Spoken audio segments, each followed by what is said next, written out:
Let me encourage you this morning to find your sermon notes. You can follow along as we go. Fill in the blanks if you like. Most importantly, to live the message that you hear. So when I was an infant, barely able to talk, my aunt in particular wanted to make sure that we knew all the nursery rhymes, Mother Goose and the like. Some of you recall some of those. And the one that she loved to do is she would take each of us, little boys, and she would do the little pig thing. Remember that? This little pig went to market. This little pig stayed home. This little pig had roast beef. This little pig had none. Then with a great fanfare, you have to do the pinky toe, right?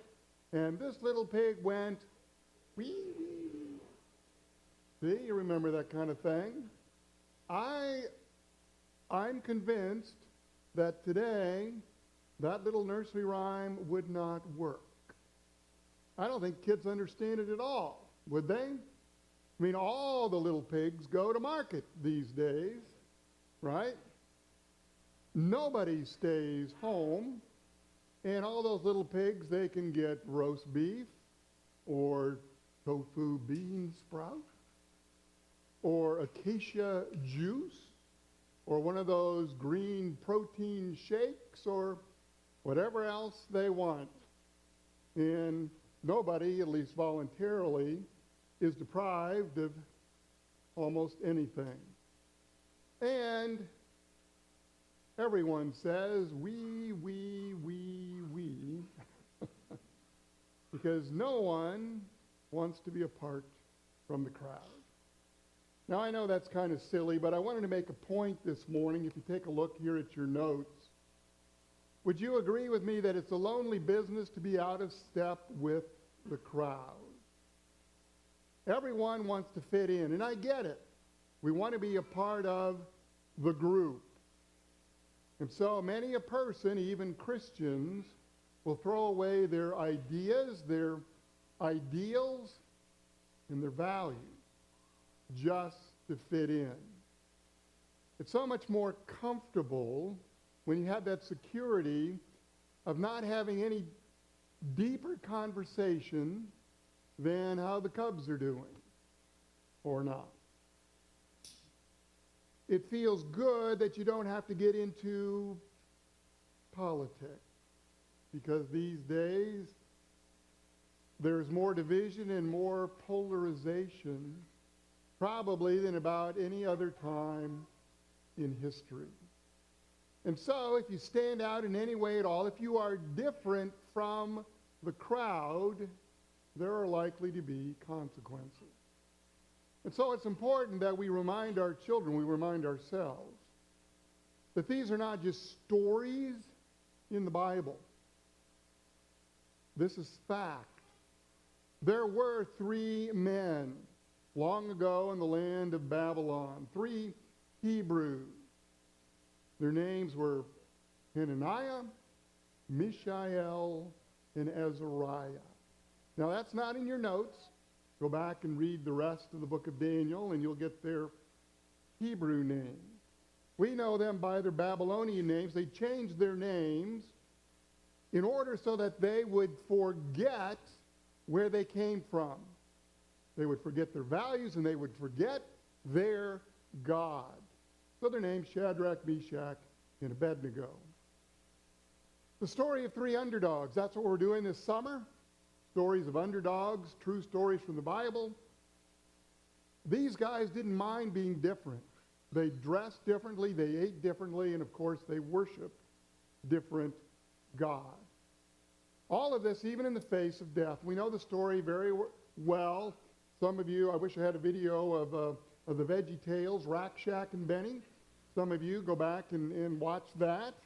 Right? There you go, Rack, Shack, and Benny. So they dare to be different. We know the story. We just heard it. Nebuchadnezzar, he's the king. He sets up a golden image. You see, he had just won a victory, a great military victory, and he was feeling his oats. After all, he's the king. He gets what he wants. he's going to make a huge golden statue. Now, the Bible doesn't tell us exactly what it was. Could have been a god, maybe Bel, the god of Babylon. Maybe it was a statue of himself. But it is almost as tall as the Statue of Liberty. Imagine this huge golden image sitting there among all the people. And now he calls this band together, and they play the Mideast version of Hail to the Chief, at which time everyone is to get on their knees and bow down. Anyone who is anyone is there. The magistrates, the governors, the princes. Pretty sure Travis Kelce and Taylor Swift were there, or their equivalent. Probably representatives from all the World Cup soccer teams. They're all there. But just to make sure, he says, if you don't bow down, we're going to throw you into the furnace. Now, the prudent thing to do is what? Bow down. Lick the king's boots if you must. When you're in Rome, do as the Romans do, or in this case, Babylon. Except for these three Hebrews. They know this is wrong.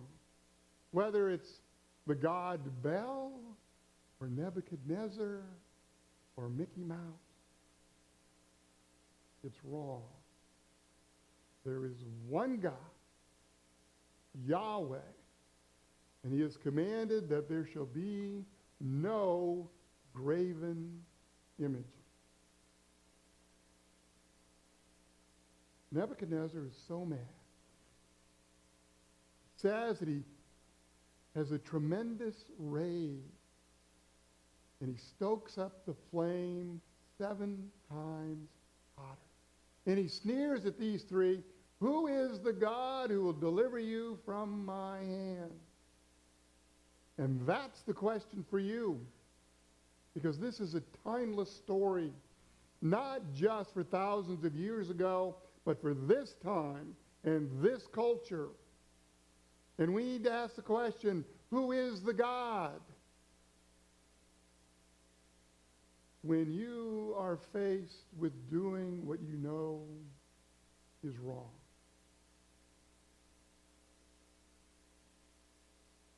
It is lonely to be out of step with the crowd.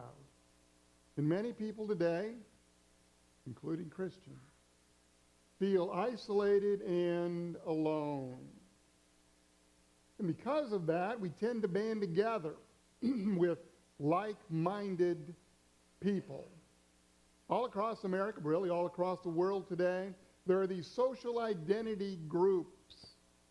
Maybe you know some of them according to your race or your ethnicity, your nationality, your religion, your sexual orientation, your gender identity, your ability or disability. I belong to the severely impaired follicle, the group that has to wear a hat outside. That's my group. So we're all identified by these and defined by physical or social or mental characteristics. And again, we get it. Everybody wants to be a part of something bigger than themselves. There's security, there's safety, even love. But here's the truth. You already belong to a special group. It's called the body of Christ. And so in this group, you are special. In this group, you are safe. And in this group, you are loved. Regardless of any differences. And I hope that when you come here to Emmanuel, you feel the love and the acceptance that comes in your baptism into Jesus Christ. Peter once wrote this. He said, you should be like one big happy family, full of sympathy toward each other. loving one another with tender hearts and humble minds. Turn to the person next to you and say, we're like one big happy family. Go ahead and do that.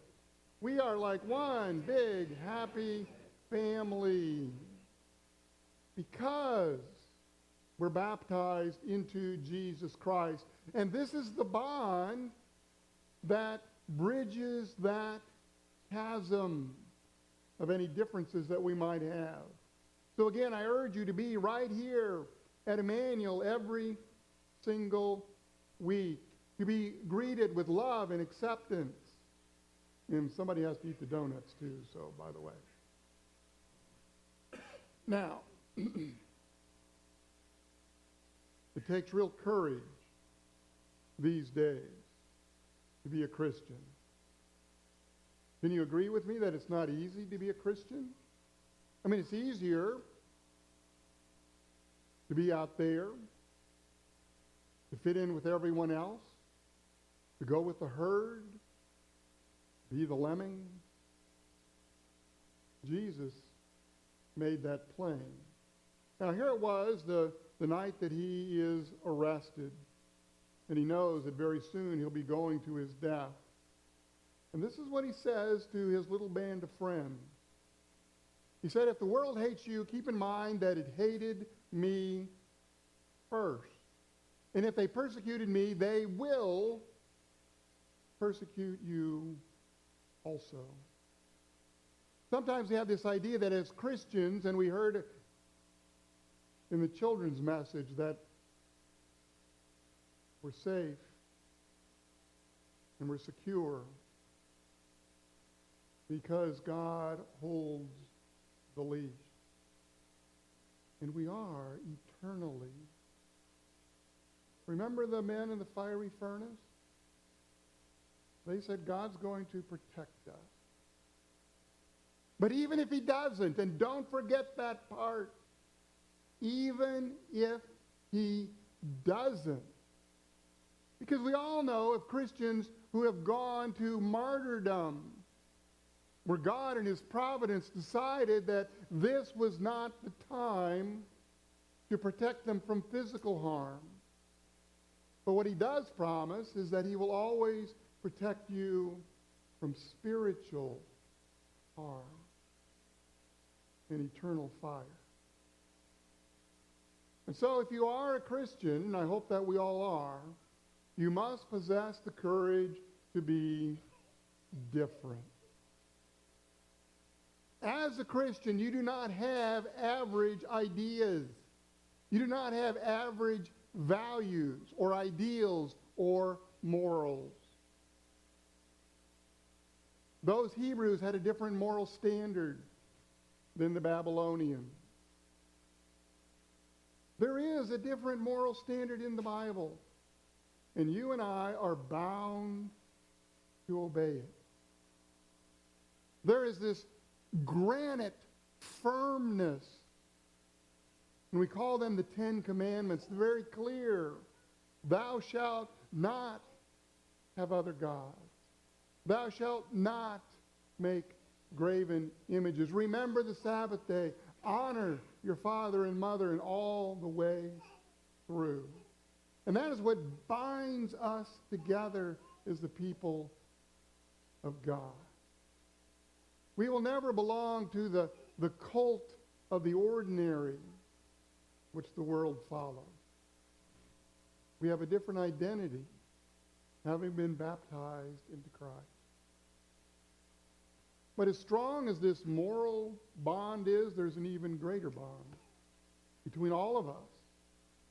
And that is the love of Jesus Christ. Even when we break those standards, even when we stray away, even when we do things that we know are wrong, when we identify differences among us, the love that God has for us is what keeps us together. And so there should never be divisions in the church, in the people of God. It is that bond that goes over the chasm of any differences. of race or gender or how the world might identify us. It brings the haves and the have-nots together, the rich and the poor. We're all one because of the love of Jesus Christ. Even in the face of persecution, even when the slings and the arrows of the world penetrate us deeply, we still will be like those Hebrews to stand up for what is right. So our final question then this morning is this: where do we get the courage to stand up, to do what is right? Well, it begins with a good foundation. I mean, look at our examples from our readings today. Daniel, who wrote the whole story of the three men in the fiery furnace. If you read that whole book, you see that he kneeled and he prayed 3 times a day. And he even faced Jerusalem to remind him of where the temple of the true God had once been. Jesus himself, even though he knew that he would be facing those who wanted him dead, he went to the synagogue, our equivalent of worship here, every single Sabbath. And these men, Shadrach, Meshach, and Abednego, they'd followed God their entire life. Pretty sure they taught Sunday school back in the day. So for us, what are we to do? We are to form the habit of doing right.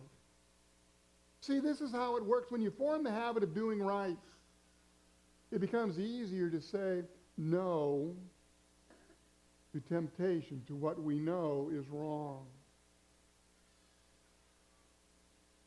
To be in worship, to be in Bible study, to come to the Lord's Supper, to have daily devotions with your family, to pray at every meal. These are the tools that our God gives to us so that we can stand firm in the face of temptation.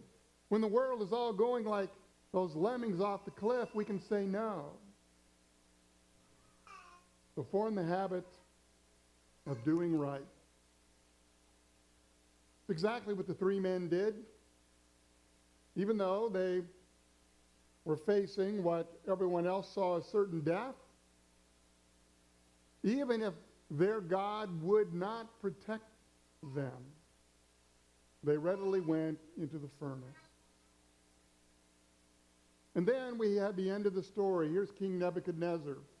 We heard about the soldiers who had thrown the 3 men in. The fire was so hot they died immediately. And yet here they were with their cloaks and their turbans. And not even a single hair was singed. And Nebuchadnezzar says, look, I thought we only threw 3 men in. Who's the 4th guy? And even this pagan king recognizes God when he sees him. He looks like a son of the gods. This is a precursor of what is to come. The God-man Jesus Christ, the pre-incarnate 3rd person of the Trinity, is there in that furnace protecting his children. There's going to be persecution. You will face difficult times. As you identify as a baptized child of God, there is going to be pressure for you to go along with everyone else. How do you get the courage? By forming that foundation and doing what is right and knowing that the 4th man, Jesus Christ himself, always goes with you, even if you don't see him. He is there. This 4th man, his name is Jesus, and he's with you. Not only now, but during your time of trial, whenever it may come. Just as he was with Shadrach, Meshach, and Abednego. Amen.